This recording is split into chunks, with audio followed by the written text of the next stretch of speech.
Hier, j'ai rencontré un mec dans un train. Il était là, assis, tranquille, il regardait le paysage, et puis tout d'un coup, il m'a jeté un regard, mais vraiment vite fait, hein, et un petit mot. Salut. Et moi, dans ma tête, tout de suite, salut? Mais qu'est-ce qu'il a voulu dire par là? Est-ce qu'il voulait être gentil? Est-ce qu'il est intéressé? Est-ce que moi, je suis intéressée? En fait, j'en sais rien. Voilà. Je viens de vous résumer le début d'un récit intitulé L'aventure d'un soldat d'Italo Calvino, un auteur italien du XXe siècle.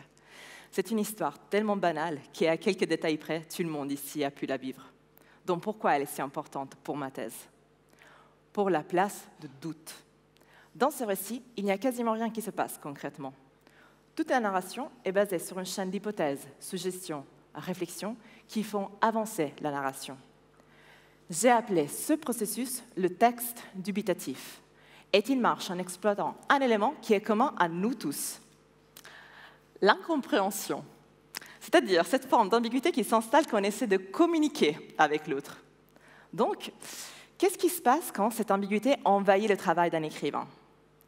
Prenons un exemple très concret. Et si aujourd'hui je vous récitais seulement les esquisses de ma présentation, et croyez-moi, il y en a beaucoup, des métaphores bancales, des phrases inachevées, vous seriez certainement confus, frustré, mais surtout vous vous demanderiez « Pourquoi ?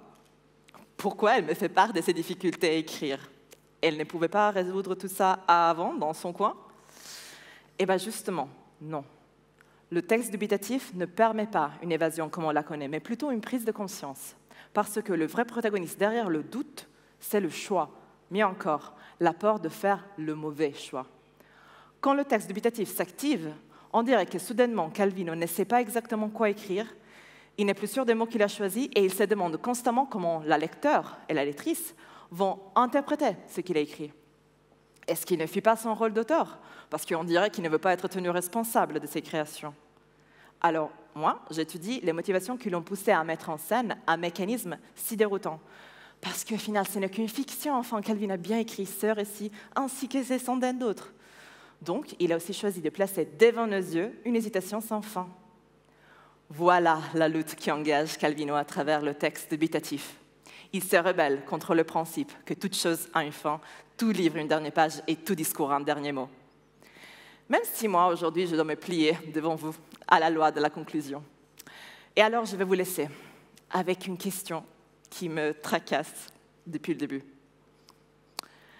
Mais est-ce que c'est vous, le mec que j'ai rencontré hier dans le train ?